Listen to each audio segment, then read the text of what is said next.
reconstruct what was a reliable tradition, what wasn't a reliable tradition on the basis of these kinds of approaches. And I'm not an expert on these approaches, frankly. Other people can tell you about them, form, redaction, criticism, and so on. But one of the things that was very much to the fore was to try to determine which gospel was first, Mark or Matthew. The traditional view is that Mark is first, and then a lot of, particularly up in Claremont, they got all involved in this thing called Q. Q, which is a German sort of postulated idea for the, I think it's for the word Quellen, which means source.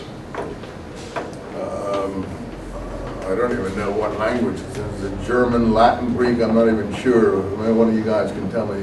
Maybe all three. But in any case, Q meant the source. So it was the extra material in Matthew that didn't exist in Mark. The extra material, I guess, in Matthew and Luke that didn't exist in Mark was called Q.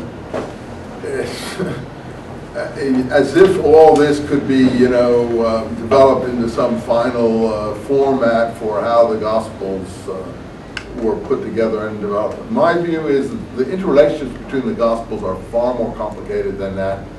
They seem to bounce back and forth with different overlays. It's not sure at what point they even reach the final form that we have them. So I just don't think that those kind of determinations are can be the final determination. And I frankly give up, throw my hands up in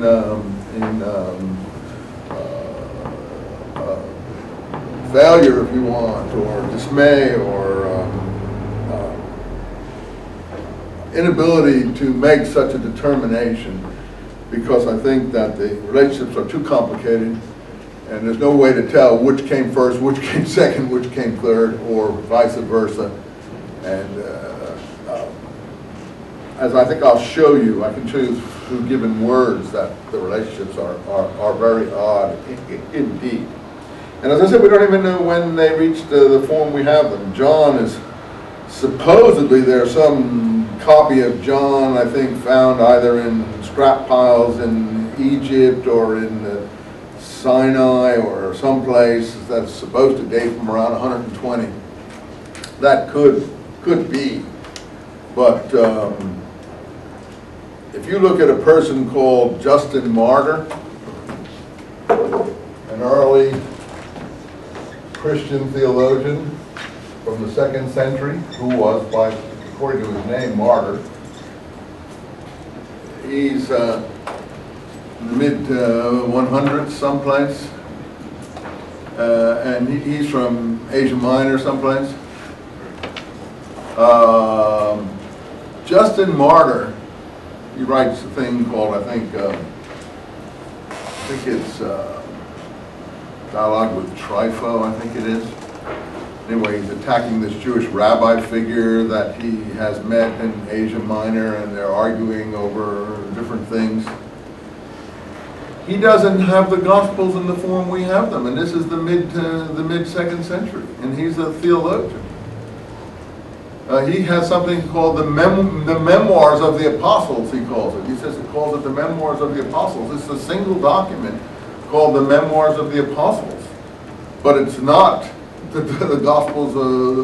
It has some of the things in it, of course, that we're familiar with, but it doesn't have any actual structure of the form that we're familiar with.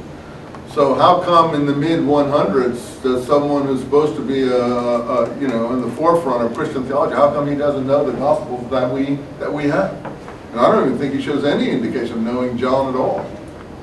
I'm not saying that doesn't say that John wasn't floating around somewhere, but he doesn't seem to know it, and he doesn't even know the Gospels. He doesn't call them Matthew, Mark, and Luke. So that, to me, is the earliest testimony that I can find of anyone talking about the Gospels who should know something about them and doesn't. You follow what I'm trying to say? So he doesn't call them Gospels. He has passages from our Gospels. You can check which ones he has, which ones he does not, by any means all, and they're not in different Gospels. They're not differentiated. And he doesn't call them, you know, the Gospel of Mark, Gospel of Matthew, the Gospel. He calls them the Memoirs of the Apostles. That's all he calls them. And as I said, it's very sketchy and very incomplete, and it doesn't agree totally with what we have. I would recommend, if you're really interested in this question, look at, most people don't look at it, look at Justin Martyr first and read his writing. It's very, very boring, but read his writing and then catalog what he's got there, and I think you're well on your way to a first step of what was circulating around the year 150. You know, and then go from there. So, well, then when were the Gospels that we know put in their final form? I have no idea.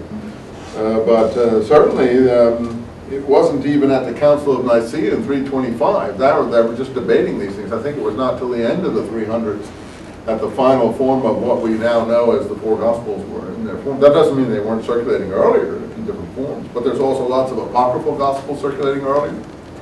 As we know, you know, the Gospel of Judas was circulating quite early, in the 200s anyway, late 100s anyway, because Irenaeus in Lyon in France condemns it. so it was circulating.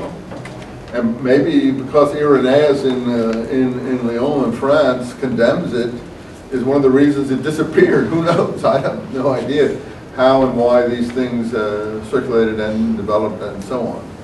But certainly different things were circulating in the East than in the West. Certain different, and look at a scholar like Irenaeus in France, what we now call France Gaul. I can assure you he knew nothing about Jesus Christ. Nothing whatever, except some imaginary figure in his mind. I mean, he knew nothing about the historical Jesus at all. He just condemned and accepted what he found attractive and unattractive.